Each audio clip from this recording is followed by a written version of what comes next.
They're too young to drive, work, or even order a pizza, yet they're already richer than Hollywood's biggest stars. Prince George, Princess Charlotte, and Prince Louis were born into billion-dollar fortunes, royal estates, and worldwide fame. So how did three kids become the richest children on Earth? Let's find out. The royal wallet, born into billions.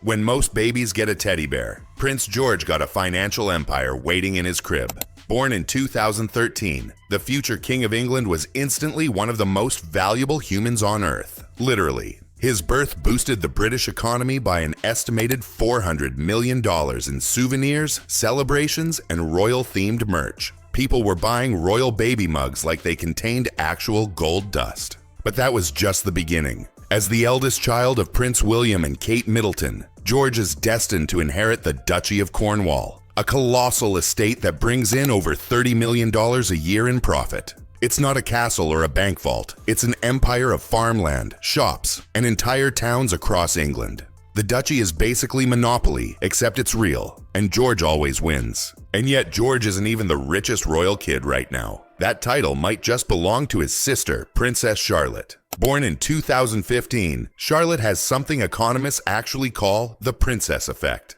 Every time she wears a dress or a bow, it sells out within hours, sometimes within minutes. One report estimated her global economic impact at over $5 billion. For comparison, that's more than the GDP of some small nations. She's 5 years old and already an international brand ambassador. Unintentionally, of course. Then comes Prince Louis, the youngest and arguably the funniest of the trio. Born in 2018, Louis doesn't just bring smiles, he brings value. Every public appearance he makes, like that now iconic Platinum Jubilee pout, goes viral and generates millions in media coverage. It's safe to say Louis might not yet have a personal fortune, but he's priceless to the royal brand. Together, these three represent the future, not just of the monarchy, but of a multi-billion-dollar institution. Between inheritance, estates, brand value, and influence, their combined worth could one day exceed $10 billion. That's before they even get jobs, finish school, or figure out how to tie their shoes properly. So while most kids are saving up for video games, these royal children are quietly sitting on assets that could buy every PlayStation ever made, and still have enough left over for a private island or two. The privilege portfolio. So how exactly do Prince William's children end up this rich before even learning basic math? It all comes down to one thing: royal assets. The British monarchy isn't sitting on a pile of coins guarded by corgis. It's an intricate web of estates, land, investments, and centuries-old privileges that print money without even trying. Let's start with the Crown Estate, which is technically owned by the monarch but managed independently. It's worth an eye-watering $20 billion and includes vast stretches of London real estate, offshore wind farms, shopping centers, and even parts of the seabed. That means every time a company builds wind turbines off the UK coast, the royal family gets a slice of the profit. Prince George doesn't need an allowance. The ocean literally pays rent to his family. Then there's the Duchy of Cornwall, the crown jewel of royal wealth that Prince William inherited when King Charles became monarch. It pulls in over $30 million annually and funds the entire household of the Prince and Princess of Wales.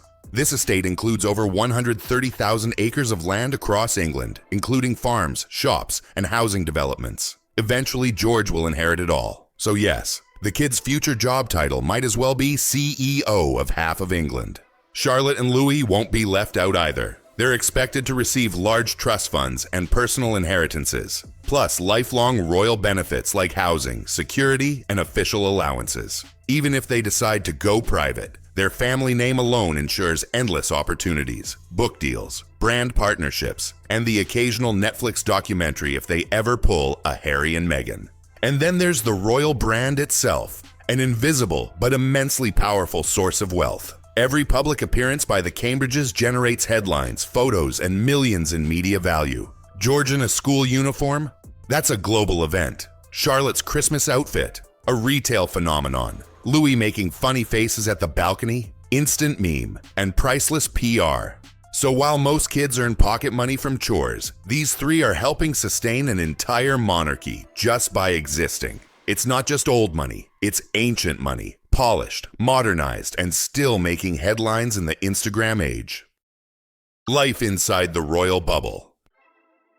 Now, being born into unimaginable wealth sounds dreamy, but growing up royal isn't exactly a fairy tale 24/7. For Prince George, Princess Charlotte, and Prince Louis, life inside the royal bubble means cameras, protocols, and a level of fame that would make even Hollywood kids jealous. But it also means privilege on a scale most people can't imagine. Let's start with school. The trio attend Lambrook School near Windsor, a picture-perfect campus with manicured lawns, pony stables, and tuition that costs around £20,000 per child per year. That's before you even add uniforms, trips, and the odd fencing class. But this isn't just about luxury, it's about privacy. Lambrook gives them a semi-normal environment away from paparazzi, so George can study math without someone trying to snap his lunch. Their home life? That's a blend of royal tradition and surprisingly down-to-earth parenting. The family splits time between Kensington Palace in London and Anmer Hall in the Norfolk countryside, a 10-bedroom Georgian mansion gifted by the late Queen. There, the kids play in sprawling gardens, ride bikes, and even help with small chores, though let's be real, cleaning up probably involves more staff supervision than actual scrubbing. Kate and William are known for keeping things as normal as possible. They do school drop-offs themselves, limit screen time, and encourage outdoor play. In public, the kids are always well-behaved, except for Louis, who's basically a royal meme machine. From yawning during parades to covering his mom's mouth mid-conversation, his energy perfectly balances the family's polished image. But make no mistake, normality has its limits. Each child has personal security, planned schedules, and a future shaped by duty. George will one day become king. Charlotte will likely take on senior royal duties, and Louis will represent the monarchy at official events. Even their vacations, from private villas in Moustique to ski trips in Courchevel, are choreographed for safety and public image. Still, behind the gold gates, William and Kate are raising kids who seem grounded, polite, and happy. And maybe that's the real royal achievement, keeping $3 billion children from turning into spoiled heirs. Because in their world, behaving like a regular kid is the ultimate luxury. The future of billions. So what happens next for the richest children in the world? Well, the future of Prince William's kids isn't just written in royal scrolls, it's written in billions. These three aren't just heirs to palaces and titles. They're heirs to one of the most powerful and enduring institutions in human history. Let's start with Prince George, the future king.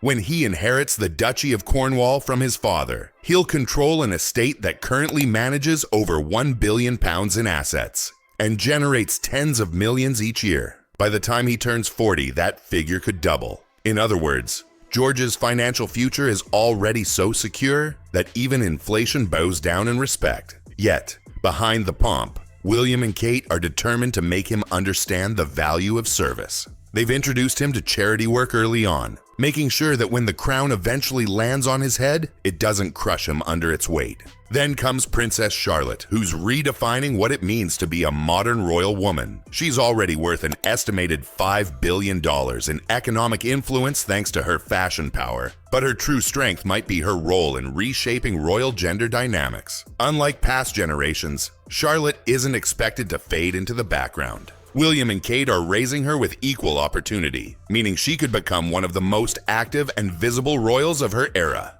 And Prince Louis, the cheeky youngest, might not inherit an empire, but he'll never need to. He'll likely receive his own noble title and estate, along with lifelong financial security. Whether he becomes a working royal, a philanthropist, or the royal family's designated comedian, his place in history is already guaranteed. Collectively, George, Charlotte, and Louis represent the monarchy's evolution, a future that's both royal and relatable. William and Kate are crafting a softer, more grounded image of the crown, one that blends duty with humanity. But make no mistake, their wealth is colossal, their legacy inevitable, and their story only just beginning.